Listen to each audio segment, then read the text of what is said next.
추수감사절을 맞이해서 정말 하나님 앞에 얼마나 감사한지 이런 생각을 해봅니다. 이런 말이 있죠. 몸이 1000양이면 내주는 900양이다. 그런 말이 있지 않습니까? 참 이 앞 못 보는 사람들 보면은 정말 불쌍하죠. 여러분과 저는 무엇을 볼 수 있지 않습니까? 얼마나 감사합니까? 지금까지 이렇게 살아온 걸 보면은 감사밖에 주님 앞에 얘기할 것이 없습니다. 그 중에 가장 감사한 것은요, 물론 하나님께서 우리를 택해 주셔서 그분을 알게 하시고 그분을 사랑하게 하시고 그분의 자녀가 되는 것, 그 이상의 기쁨이 어디 있습니까? 그런 걸 보면서 정말 이 감사절을 맞이해서 하나님의 귀한 열매가 더 충만케 되어지기를 간절히 소원합니다. 올해에서는 낙엽을 보질 못했는데 그래도 좋은 이 자연 환경과 이런 것들을 볼 때는 그때 조금 즐겁긴 해도 또 한 부분은 보암직 또한 어떠한 경치라든지 자연 경관에 너무 빠져드는 것도 사실은 성경적이 아니죠. 왜냐하면 성경에서는 너희가 세상에 있는 것들을 사랑치 말라 이렇게 표현하니까. 그러나 모든 사람들이 같은 믿음이 아니기 때문에 사람 믿음 따라서 세상 아름다운 걸 보고 하나님 앞에 찬양도 드릴 수 있고요. 그렇지만은 더 깊은 경지에 가면은 보이는 모든 세계, 잠깐인 세상 속에 잠깐인 것에 대해서는 우리가 더 깊은 관심을 안 갖는 것이 영적으로 점점 깊이 들어가는 것이겠지요. 만약에 지금 과학적으로 그러한 일들이 있지 않습니까? 타임머신이라는 걸 타고 우리가 과거로 돌아갈 수가 있다. 미래로 갈 수가 있다고 하면은 여러분 어떨까요? 그것이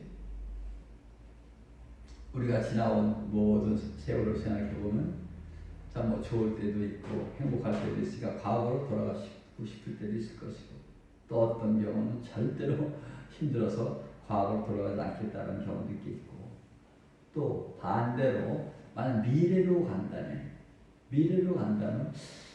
참 이 미래에 어떤 세상이 될까라는 생각을 좀 해봅니다. 그러나 정말 우리에게 실제적인 미래, 다음 세상의 미래 한번 가볼 수만 있다면 이 땅에서 우리가 어떻게 살아야 되는 것이 분명하게 나오는 것이죠. 정말 이 땅에서 어떻게 살아야 되는가? 그러면 이 성경이 정말 하나님의 말씀이구나. 이 정말 예수님이 하나님이시구나. 이런 것들이 절감 되어지겠죠. 아까도 잠깐 표현했지만 우리는 그리스도의 편지라고 했습니다. 그래서 우리가 잘못 살면 예수님에 대한 하나님에 대한 그 모독이 될 수가 사실 있어요. 그러면 우리가 정말 죽음 다음 세계를 가서 이런 것 저런 걸 보게 되어진다면 나머지 우리의 남은 삶을 도대체 어떻게 살아야 될까 생각을 좀 해보는 것이죠. 오늘 추수감사절을 맞이해서 우리 하나님은 영적으로 우리에게 필요한 그런 많은 것들을 허락하셨고, 또 혼적으로 필요한 사랑하는 가족들과 사랑하면서 살게끔 또 하셨고, 또 육적으로 필요한 것들을 지금까지 다 허락하신 것이죠. 결국은 그래서 이 추수감사절 때 모든 교회마다 하나님 앞에 감사의 예배를 드리는 것입니다. 문자적으로 보면은 이 세상에서 우리가 세상 살아갈 때 필요한 것들을 공급받는 것, 이러한 부분이 만족되어지는 것으로 대부분 많이 이 추수감사 예배를 드립니다. 오늘은 제가 좀 더 영적으로 이것을 한번 말씀을 통해서 한번 생각을 해보려고 합니다. 이 추수에 관해서 오늘 본문에 말씀이 있어요. 이 추수하는 과정을 예수님이 친히 말씀합니다. 그럼 이 추수의 목적이 결국 뭐냐? 뭐에 관해서 설명을 하셨죠? 마태복음 13장은 전부 천국에 관해서 말씀한 겁니다. 천국. 이 천국에 관해서 말씀하셨는데 여기서 추수가 나와요.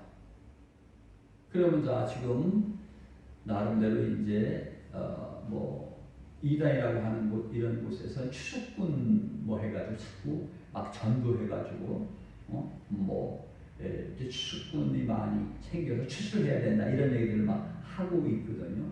그래서 그런 데를 보면 10만 명씩 모여가지고 10만 명이나 새로 입교한 사람도 있다 이런 얘기도 하고 요즘 여러분들 그런 소문을 들어 알고 있지 않습니까?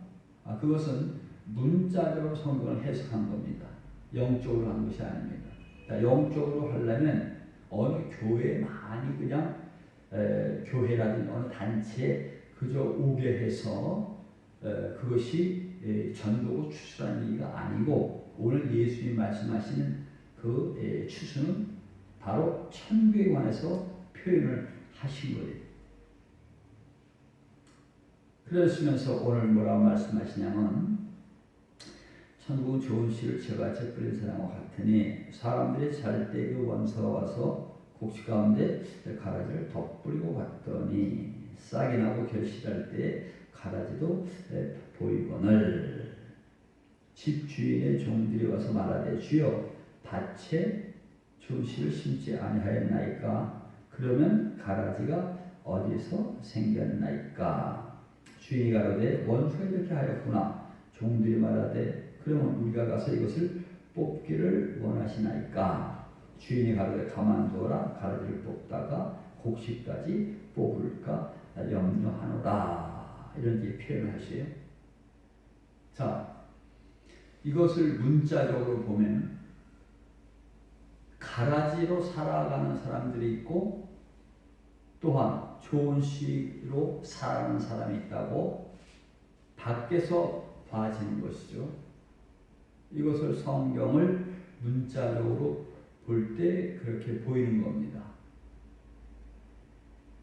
아까도 표현했지만은 구약의 하나님은 무서운 하나님이죠. 전쟁의 하나님이죠.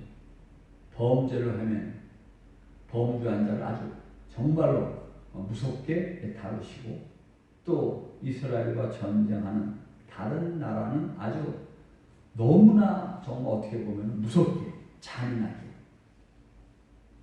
다른 나라 이방 나라는 어린아이까지 죽여라.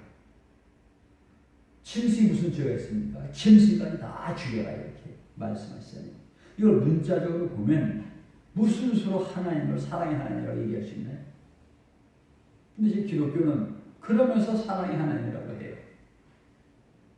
그것은 마음으로 보면 영으로 보면 하나님은 이 전쟁의 하나님은 그분이 내 안에 오셨을 때 내 안에 나의 생명과 그분의 생명 악한 생명과 그분의 생명이 대적하는 관계로 육체의 소욕과 성의 소욕이 다르니까 그걸 다 얘기하신 것이거든요. 성경을 영적으로 보면 다 내 안에서 일어나는 일인데 이걸 문자적으로 보면 자꾸 밖에서 일어나는 일로만 생각한단 말이에요. 그래서 추수감사 예배를 다 하나님께서 1년간 나에게 복 주셔서 잘 먹고 잘 살았다 이런 거 가지고 추수감사 예배 드리거든요. 사실 영적인 예배가 사실 그래서 아닌 겁니다.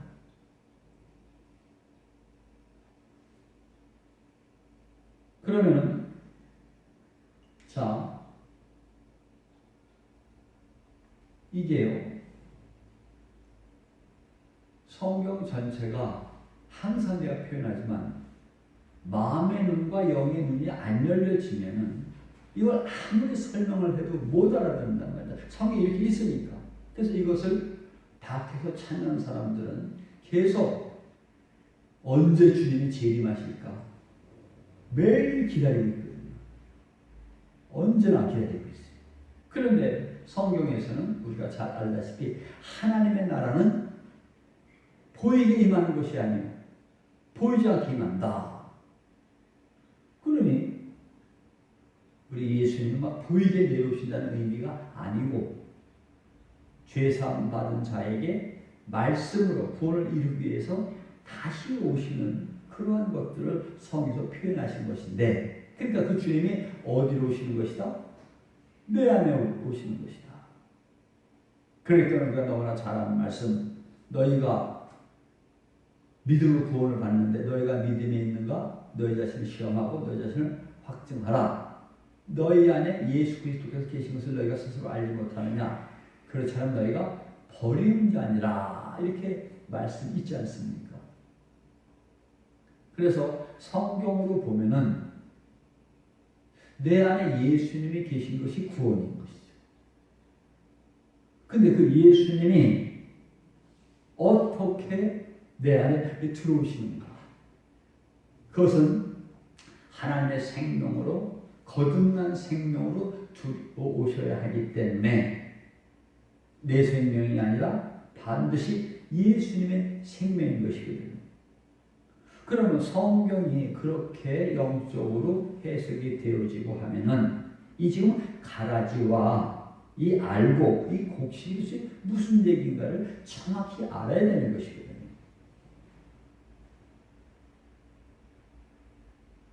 자, 이게 말이 안 되는 겁니다. 왜 말이 안 되느냐? 잘 보세요.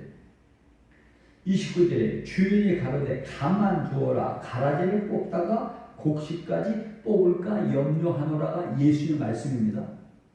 그러면 농사를 지어본 분들은 알 거예요. 농사를 지면서 가라지를 뽑습니까? 안 뽑습니까? 다 뽑아요. 자기 밭에다가 뭘 심었는데 잡초가 있으면 뽑아요, 안 뽑아요? 다 뽑죠. 어떤 농사 짓는 사람도, 그 이스라엘도 마찬가지입니다. 어떤 농사 짓는 사람도 가라지를 놔두면 곡식을 제대로 자라야 안 자라요. 안 자라기 때문에 그걸 뽑지 않는 데는 말도 안 되는 얘기예요. 근데 예수님은 뽑지 말라고 하시죠. 여기에 우리가 이 한 뜻을 알아야 되는 거예요. 이게 지금 성경에 나무들 얘기가 많이 나오는데 그 나무들이 누구 얘기죠? 사람 얘기입니다. 가시나무다. 그러면 우리 같은 존재가 가시나무 같은 존재다. 뭐 그런 얘기. 포도나무다. 예수님 포도나무 하잖아요. 감람나무다. 무화과나무다. 이스라엘 사람들 무화과나무다 하잖아요. 성경 전체가 나무가 사람을 예표하듯이, 그럼 지금 이것도 가라지와 이 알곡 얘기도 결국은 전부가 사람 얘기인데, 신기하게 곡식으로만 보면은 곡식을 잘 자라게 하려면 신경 써서 집중해서 가라지를 뽑아야 되거든요. 그런데 예수 그냥 놔둬야 돼요. 놔두라고 하시면서 30절에 뭐라고 해요? 둘 다 추수 때까지 함께 자라게 두어라. 추수 때 내가 추수꾼에게 말하기를 가라지를 먼저 걷어 불사르게 단으로 묶고 또 곡식은 모아 내 곳간에 넣으라 하리라. 이렇게 말씀한다. 그럼 자, 둘 다 추수 때까지 함께 자라게 두어라. 이 추수 때가 언제입니까? 막 사람이 전도해서 교회를 끌어들어오는 게 추수 때가 아니에요. 이 추수 때는 성경 전체는 인류 전체에게 주신 말씀입니까? 개인에게 생명 주시라고 말씀하신 거죠. 전부 개인에게 주신 말씀. 이 성경을 다른 불교나 이런 것들 책처럼 모든 사람에게 공통적으로 준 책이 아닌데 지금. 그래서 답답한 것은 성경을 많이 배우고 가르치고 하면 다 진리기로 가는 줄 알아요. 아닙니다.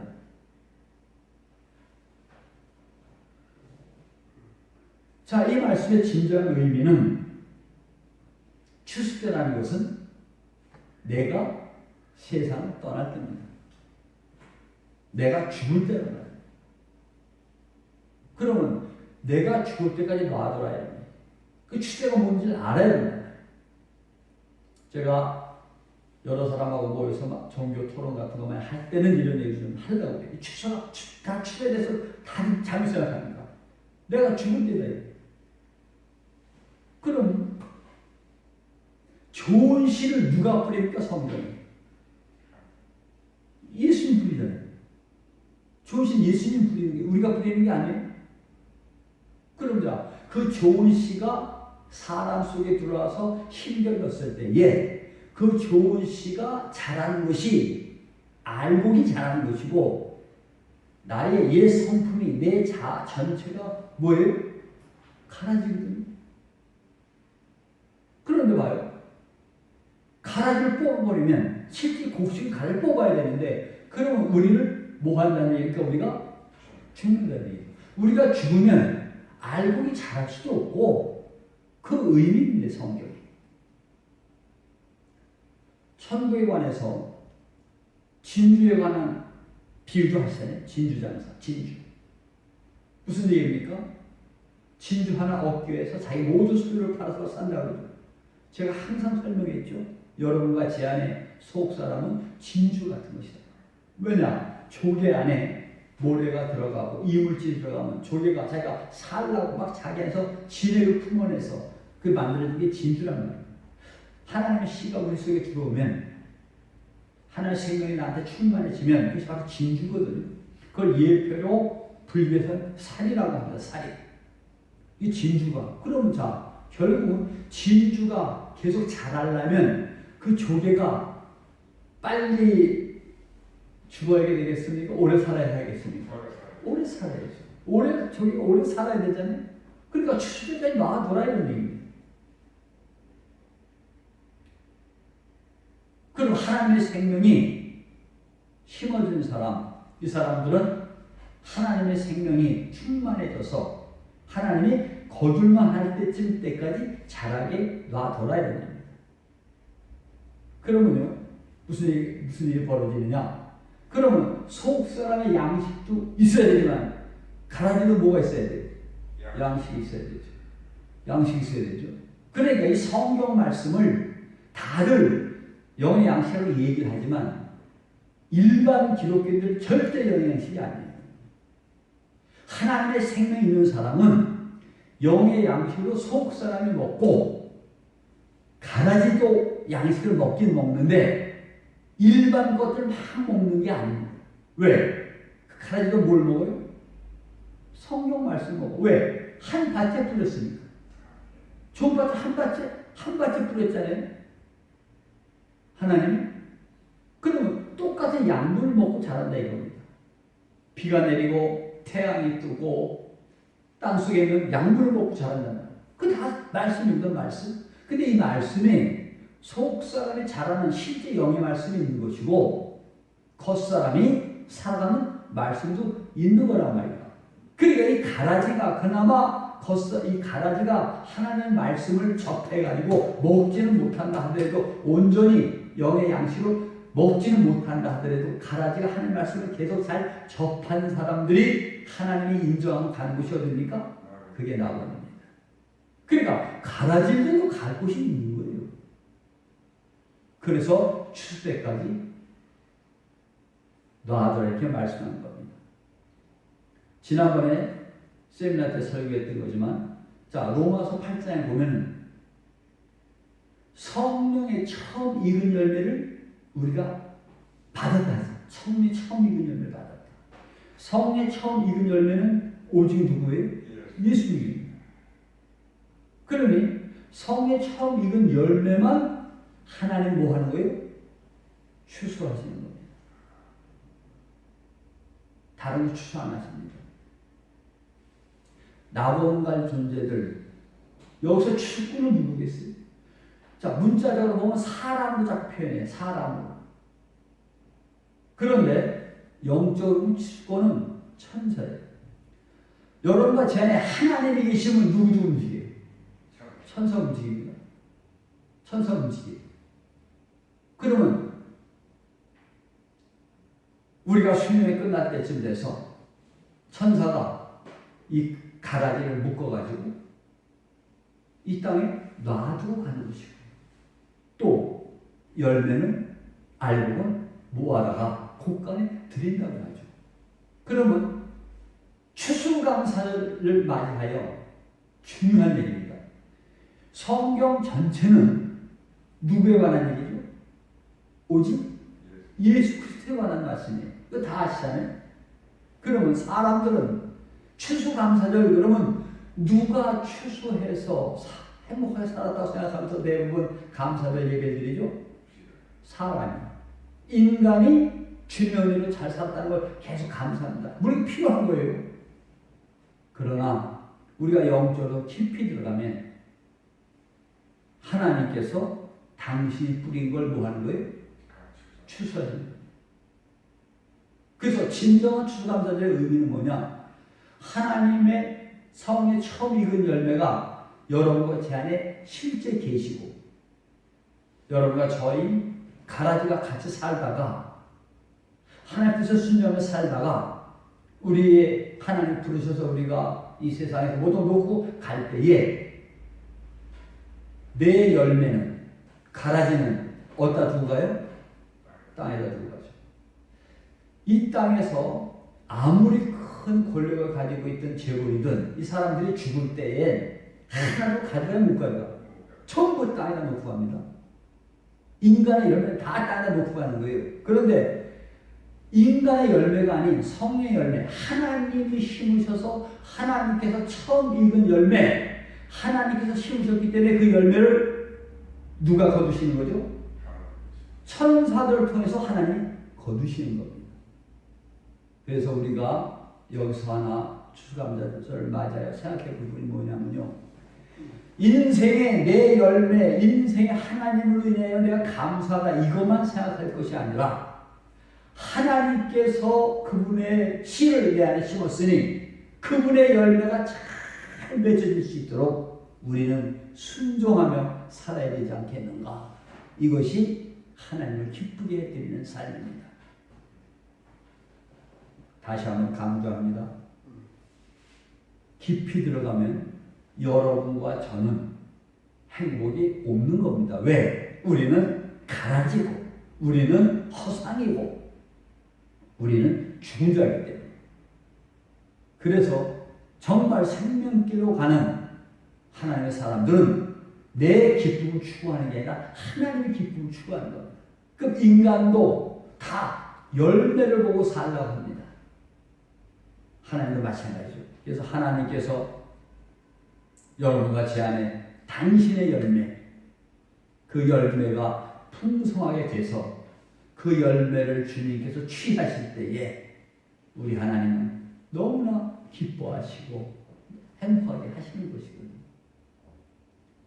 그러한 경지에 우리가 부족하지만 다 갈 수 있는 여러분과 제가 되어져 정말로 천사도 흠모하는 모든 그러한 길에 가는 일들이 다 충만해지기를 주님의 이름으로 복드립니다.